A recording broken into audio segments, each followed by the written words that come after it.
tell you a little bit about the old Kenworth that we put together over the last year and a half.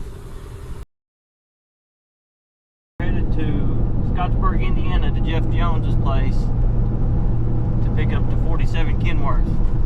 We left out yesterday about midday and we got to Graceland last night, stayed the night, toured Graceland this morning with the boys. Now we're headed on to Jeff's house. We blew a tire out yesterday about an hour and a half into the trip, but we got it fixed and got our spare fixed.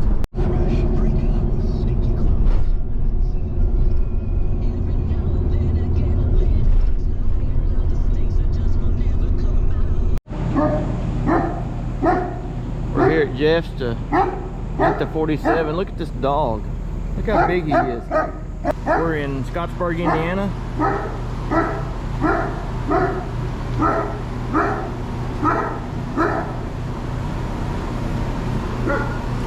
She's a beaut, Clark. She's a beaut.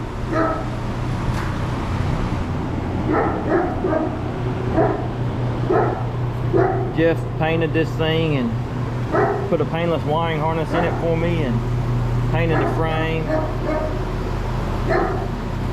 And then Corey Wheat done the patina on it. Jeff put the base coat down and they patinaed it, and man, it looks good. And then Jeff cleared over the top of it. It looks killer. This is the first time me seeing it, y'all, so y'all are seeing it with me for the first time in person. I've seen pictures.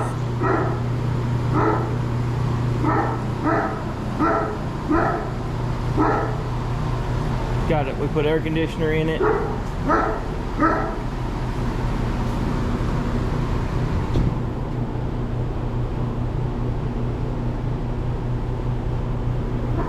Twin sticks.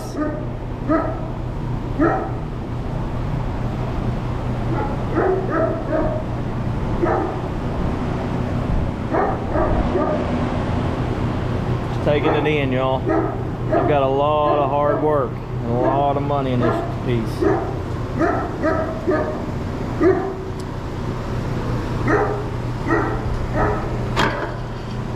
Air tank, air quick connect, fuel tank. I gotta get these home and polish, sand them and polish them out. Check out his square body. It says four-wheel drive, but I do not believe it is four-wheel drive. Ooh, got a little 4BT in it.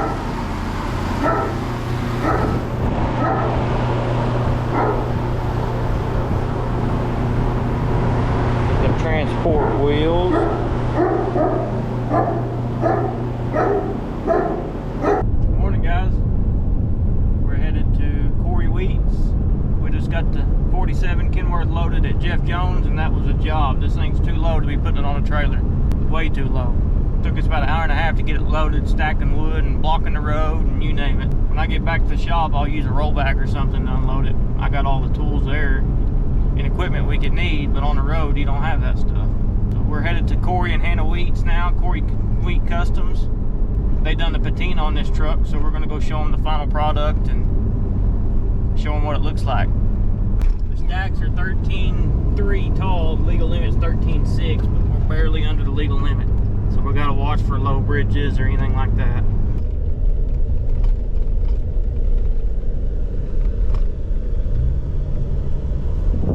Oh, okay.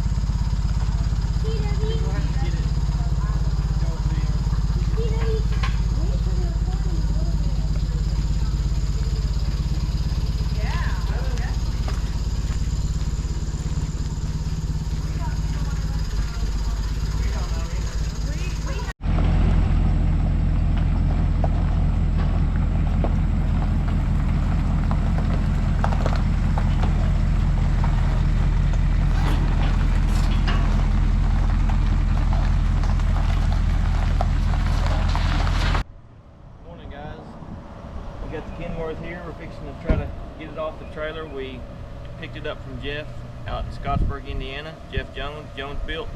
Look him up on TikTok. But now we made the 12 hour drive back home.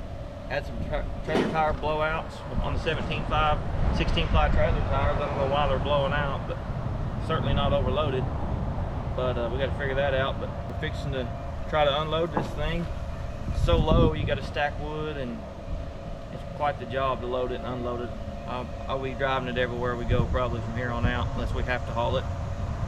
A few things that we got to do to it still. We got to polish the tanks, finish some interior, headliner, and just do some finishing touches to it. But once we get this thing unloaded and we get our tanks polished and get it how I want it, I'm going to do a biography, and I'll walk around and show y'all the engine and kind of the drivetrain and what we use and how we done it, and do a little biography on the 47. On our way home, we stopped at Fort State's Chrome Shop up there in Joplin. Well, that's a heck of a place. Y'all need to check that out. That and the Petro, they're both awesome places if you're looking for chrome or anything really. Fort State's took some videos of it, so be looking on their social media for it. It ought to be on there a few days. I don't know how long they take, but anyways, we're gonna get it unloaded and we'll do a biography on it pretty quick.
Tell you a little bit about the old Kenworth that we put together over the last year and a half.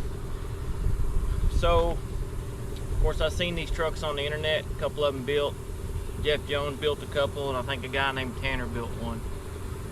Middle of last year, we started with a 47 Kenworth dump truck 10-wheeler that hadn't ran in 30-40 years. Had a good title, so I bought it out of Joplin, Missouri with a good title and a cab. And the hood and the fenders weren't usable. They were destroyed. And the cab was pretty bad, but it's what I found, so that's what we started with. So we pulled the cab off that and got some 2x8 rectangle tubing and started building the frame rails.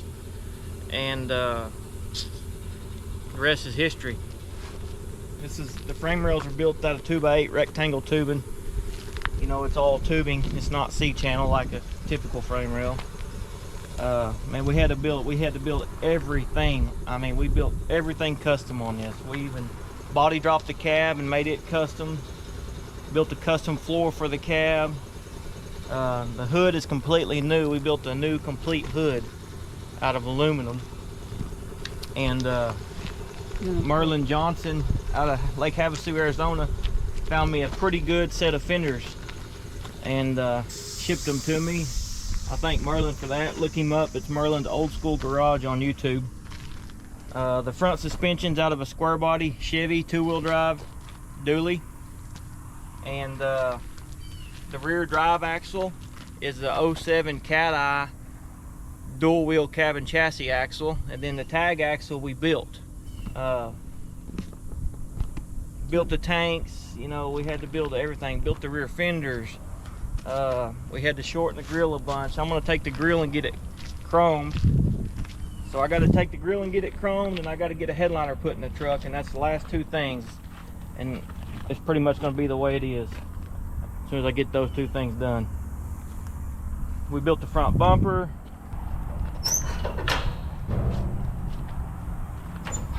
The butterfly hood. We built this little heat shield. These are all my AC lines. So we built this heat shield to keep the exhaust heat off the lines. This is the 12-volt compressor. It works very good. We still got the original compressor on it. I was thinking about trying to make it into an air compressor somehow. We had to build the intercooler, radiator. You know, we had to build everything. It's got a 03 Dodge common rail dually, 2-wheel drive, rack and pinion steering. AC condenser. AC works pretty good in it. We had to build the mirrors. We built the visor. It's just, you know, everything on these trucks is proportioned smaller than a regular regular Peterbilt or Kenworth. So, you know, you got to proportion everything down to make it look right. I'd like to thank Rusty Croak and Greg Mayhall and Patrick Hodges, all my guys that work here, and James Holbrook. You know, they all had a hand in this. Rusty done most of the fabrication on it. Jeff Jones laid the base coat down, and Corey and Hannah Wheat done the patina on it, and they both done a good job. We changed the stack tops out since we got it built. I wasn't really a fan of the bull hauler turnouts. They were kind of big looking. These are miter cut 45s. They're the same height as the bull hauler. I think this is just more era correct, and it looks better on the truck. As you can see, when it's laid out, all it's on air ride suspension, it lays out completely. That's how I wanted it. I wanted everything on the ground when you set it on the ground. We had to build the steps. We built the drop panels underneath the cab. Fuel tanks. Rear suspension's 4-link dual triangulated on air ride. I think they're 22.5-inch Accurides milled down to 22s. We built our tank brackets. We had 2 factory tank brackets and we couldn't find any more, so we built 2 more tank brackets to match. It's got a B&W gooseneck hitch in it, so we can pull a B&W gooseneck, a gooseneck trailer off the B&W ball, or we can put a B&W companion and make it a 5th wheel plate. We've got a wedge trailer that's a 5th wheel plate. I'm going to put the license plate on a hinge. There's a receiver hitch behind the license plate so we can pull a bumper pull trailer. We built this rear T-bar, all LED lights.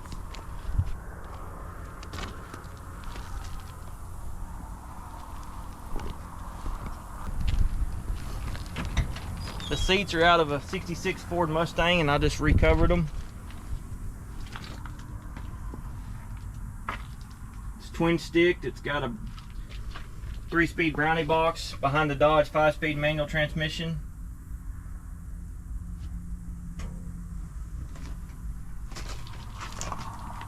We built our own new door strikers. The factory ones are out of brass. We built new ones where we tightened the doors all up. Then we had these strikers chromed. We had a bunch of little trinkets chromed for it. I'm very happy with the way it turned out. I think it looks killer. We've put about 1,500 miles on it since we've had it put together. Kind of fought the brakes a little bit. They wouldn't work real well, so we pulled the master cylinder off the booster and built some spacers and put in there, and now they seem to work really good. That's the AC, the hang down air unit off Amazon. It works pretty good. I recommend it, especially in a small cab. It kind of sucks we had to mount it all the way to the passenger side, but it's way better than nothing.